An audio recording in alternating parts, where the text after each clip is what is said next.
Helen coughed up water, but her eyes stayed closed. She was breathing, though. Solange pulled at her hair. "What do we do?" she asked Kung. He embraced her, pulling her close, letting her lean into his strength. "We will find a way to wake her," he said, his voice firm and reassuring. "At least she's here, and she's still alive. Love, I'm so grateful I found you again. So grateful we're in the same dimension." He kissed her then, long and hard, a desperate embrace that communicated years of fear and longing. She kissed him back with a passion that surprised him. Wasn't he the humanoid sea creature that, by all rights, ate humans? And yet, she loved him back with an unwavering devotion that defied logic. He ran sharp nails down the small of her back. Pleasurable rasp sent shivers through her, and he kissed her neck beneath her thick hair. Clarissa blushed and looked away. Helen sighed and curled up on her side as if asleep. "You go catch up. I'll watch her for now," Clarissa told them. "I think she'll be okay for the moment." Kung needed no more prompting or permission. He wrapped Solange in his powerful arms and with a quick, decisive motion, pulled her out the front door of the library to the open deck that faced the dark, ancient woods. Solange smiled up at him, catching her balance outside, the cool night air a stark contrast to the humid warmth in the stacks. "I'm so glad you're alive," she said, her voice trembling. He held her face in his large, scaled hands, his gaze intense, and he kissed her again, long and hard, a kiss that sealed their bond against all the universe. She melted in his grip, leaning against him so that he held her up with his arms around her. "I love you," he said. "I love you, and I won't ever let you disappear again. We must stay in the same dimension from now on, you understand? I can't let this happen again." She nodded, wiping away a tear. "I thought I lost you to your queen," she said. "How did you do it? How did you rescue Clarissa and my mother and get to me in this dimension?" Kung's heart swelled with pride and glowed. "I heard your song," he said. "You wrote me a path to imagine this world, and my heart energy connected a bridge with that vision to reach you." "It works," she said. "I can't believe it." End of chapter 3, Murder of Crows, The Winged Fox. It's out officially September 30th, but I need your help to get the pre-sales going. So the algorithm will make this visible to more people since we're starting a new line with the Lorelai books. So help me out, get a paperback copy of The Winged Fox and the full Murder of Crows series by Lorelai on Amazon. First book is called Reverse All Tides. Second book is White Hurricane. This is the third book, The Winged Fox. You can see on the paperback, it says it has a 3 on it. White Hurricane has a 2. And number 4, Ghost of Detroit, will be out by, I think, spring of 2026. So thank you so much for all of your support. It's really great to be back. I know I'm rebuilding a platform from scratch, writing under a pen name like this, and switching from magical realism to fantasy and romantasy, but like I said in a recent video, I'm really excited about it because I was stuck for a long time trying to decide between going back to magical realism or becoming more of a genre writer, just because my background sort of split between those two things.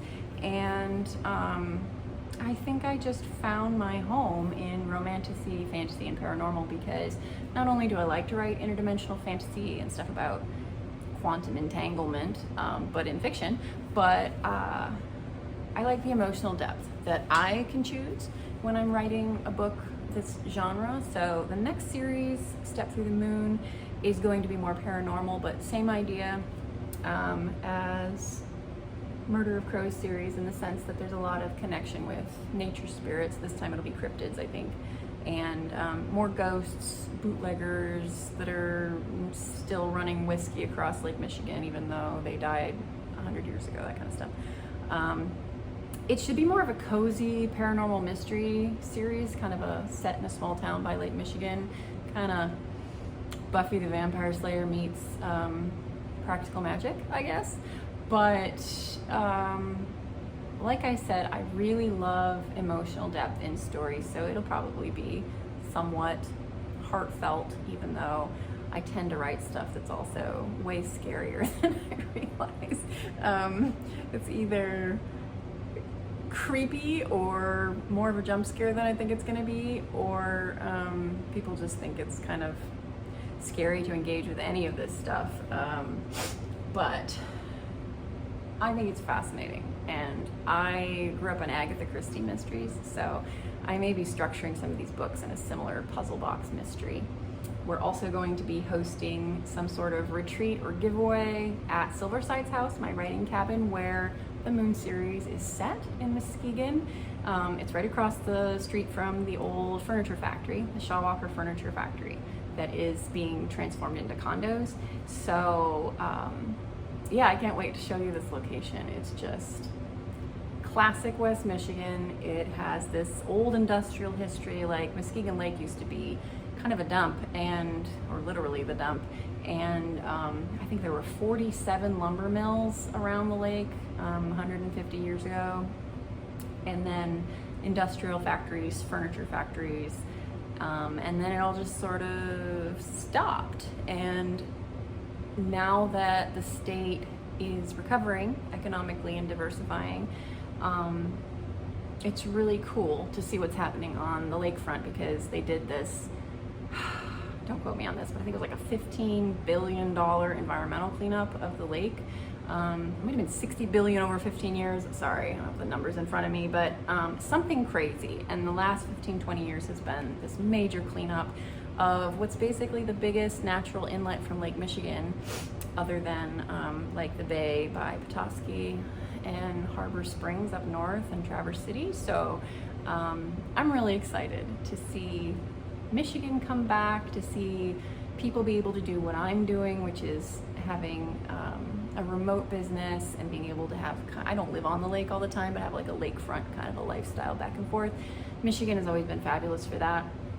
It's just that people need jobs. So yeah, join me for this super fun series. And if you are interested in the nonfiction side of that and following along with my journey, if you're doing something similar, I write business tips and other related content about lakefront lifestyle and digital nomad lifestyle on Cronicle Press. So that is chronicle.press, Chronicle spelled without the H, where the stories and culture page will have links to the books, but you can just find them on Amazon. And you can sign up for our newsletter, either to be an advanced reader copy reviewer for a free copy of early content in exchange for an Amazon review. I need help getting visibility for the books and get some reviews out there. Or sign up for the newsletter and follow along. I'm really excited, both personally, because I've been waiting on some of these projects for like a decade, and I'm also excited to share it with you, because I really think that besides in addition to the escapist kind of tone of what I'm doing with Silversides House, our rental house in Muskegon, and the Lorelai fiction and paranormal books,